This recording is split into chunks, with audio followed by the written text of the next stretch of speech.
Dogs experience care and love for the first time after being saved from a meat farm.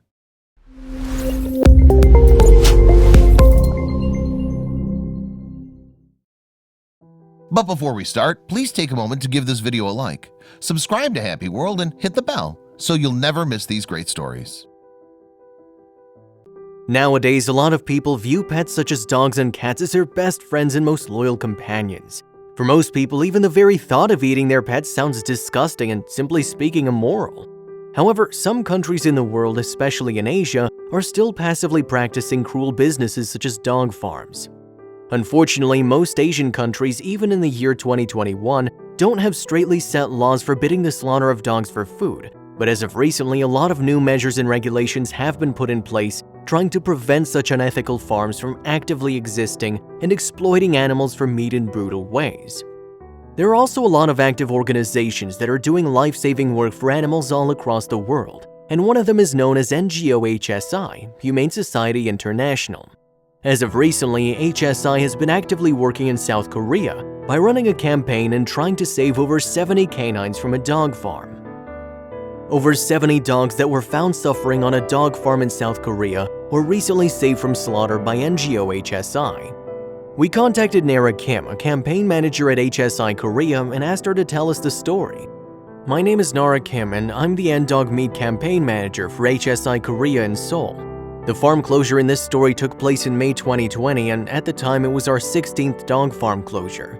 HSI Korea has been involved in 5 more dog farm rescues since then, the most recent of which was in August 2021 when we helped the local authorities close a dog farm on Jindo Island.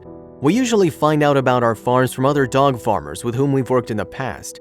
Dog farmers often talk to each other, and word spreads that HSI Korea has helped farmers move on and start a new life, and so usually they'll ask them to make an introduction so that we can help them too. Other times we'll be approached by one of our partner animal groups in Korea for help in rescuing dogs from a farm that has agreed to close.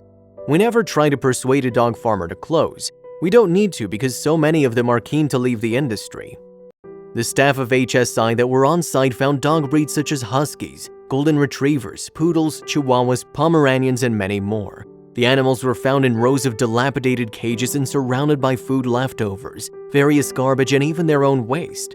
Nara Kim, HSI's consultant in South Korea, shared in the press conference that the dogs were desperate to be noticed. Here's how the process of closing a meat farm works. Closing a dog meat farm is a huge operation that requires a lot of planning and preparation. As most of the dogs will need to be flown overseas to find new homes because dog adoption is still not really established in South Korea yet, that means we need to visit the farm many times to vaccinate all the dogs, quarantine them, and give them all the health checks required for international travel. I'll visit the farm many times with our vet to do this, and while they're in quarantine, we make sure that the dogs are well looked after and immediately start receiving proper nutritional food. We also need to make all the flight arrangements for all the dogs, order the travel crates for all the dogs, and find partner shelters in the United States, Canada, or the United Kingdom that have places to take the dogs and help us look for adoptive families. HSI also often sets up our own really big temporary shelter in Canada and the USA to take a big proportion of the dogs where they'll receive specialist rehabilitation and care. The actual closure itself can take anything from 1 day to a week depending on the size of the farm, but it's always a really early morning start to the day, to arrive on the farm in time to calmly take each dog from their cages and place them in travel crates and load them onto the truck ready to drive to the airport. Removing terrified dogs from their farm cages requires patience and skill, and it's something I've done now for many years, so I think I'm pretty good at reading the dog's body language and helping them conquer their fear.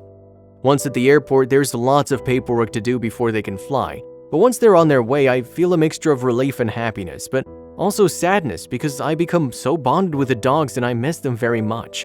But I know that they're going to have happy lives full of love and kindness. Some of the dogs were desperately jumping for me to notice them and offer some affection, while others hid at the back of their cages in fear. Nara tells us what the dogs mentioned in this article are doing now. The dogs from our 16th farm are now in adoptive homes in the US and Canada, so I know that they're living their best lives and hopefully will soon forget the horrible experience of being on a dog meat farm. Next, Song Kim, who is the owner of the said farm, said that he had been running his business for over 40 years, but was concerned over the fact that the business itself had no future going forward. He allowed the HSI staff to take over and as of now has left the dog farming behind, and has been working as a farmer by growing vegetables. Nara shares the most difficult part of caring for animals saved from a meat farm. Some of the dogs recover remarkably quickly considering the suffering and deprivation on the farms, but others need much more time to overcome their fear of people, and so that's where we spend time with them to rehabilitate them. Some of the dogs we find on every farm are abandoned pets, so they can probably adapt back to a family life more easily. But most of the dogs have spent their whole lives in a wire cage and so need to help to learn how to be a dog. They don't know how to lie down on a soft bed, they don't know what a TV is or a lawnmower or a washing machine, or how to play, so everything for them is totally new and probably quite frightening. That can be difficult and hard work, but it's also incredibly rewarding to watch these dogs come out of their shell and embrace their new lives. Naxon told HSI staff that although he entered the business believing he'd make good money, he was no longer doing so. Here's what Nara thinks of the future of meat farms. I do think that it's the beginning of the end of the dog meat farms in South Korea.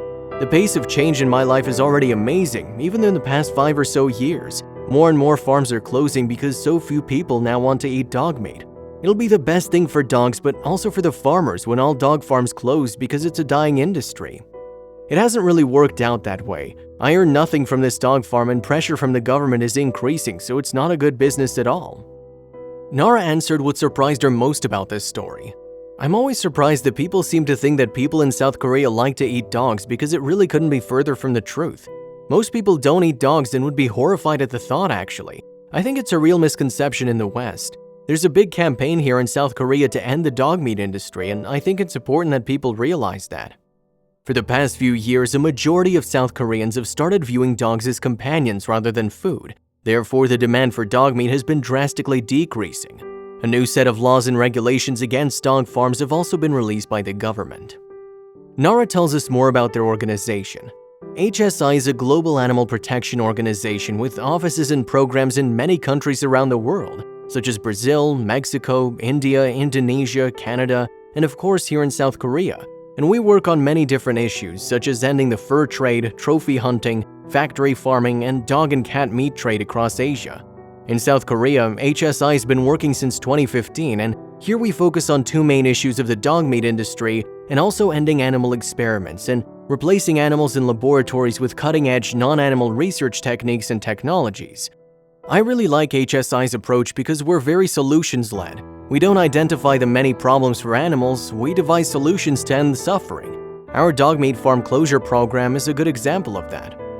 There were rescue operations happening in the midst of the coronavirus pandemic back in 2020, this one included. Nara opens up about why it's important to care for animals. I think it says a lot about a society when it helps the most vulnerable and least powerful, whether that's people or animals. Animals can't advocate for themselves and cannot speak, but they surely suffer, and so they need us more than ever to speak up for them. Showing compassion for other creatures with whom we share this planet and striving to live lives that cause the least harm to others is one of the central pillars of humanity, I think. And so I'm proud to be able to play my part through my work at HSI. The staff working with the dogs has faced some delays when it came to relocating them. The initial plan was to move the dogs to US and Canada where they could get proper rehabilitation and get a second chance at finding their forever homes. Here's some advice for those who want to care for animals. The best advice is to start with your own life because you have the most control over that. Everything we do and the way we live our lives has the capacity to impact animals positively or negatively. Something as simple as the food we choose to eat can be the difference between life and death for animals on factory farms, so choose plant-based options. Replacing meat and dairy with vegan options is increasingly easy these days, including in South Korea, and it's also better for our health and our planet. You can also replace animal products in your wardrobe and bathrooms, choosing cruelty-free fabrics instead of fur and leather, and selecting beauty products that haven't been tested on animals.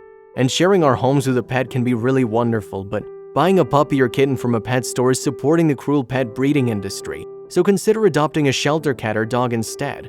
We can all help shelters by supporting their work, donating our time as volunteer dog walkers, for instance, and promoting the idea of adoption. Thankfully, that's exactly what happened, and now the dogs are happy and safe in their forever homes. The dogs are regularly receiving full veterinary checkups to make sure they don't face another day of suffering. They are loved and cared for the first time in their lives.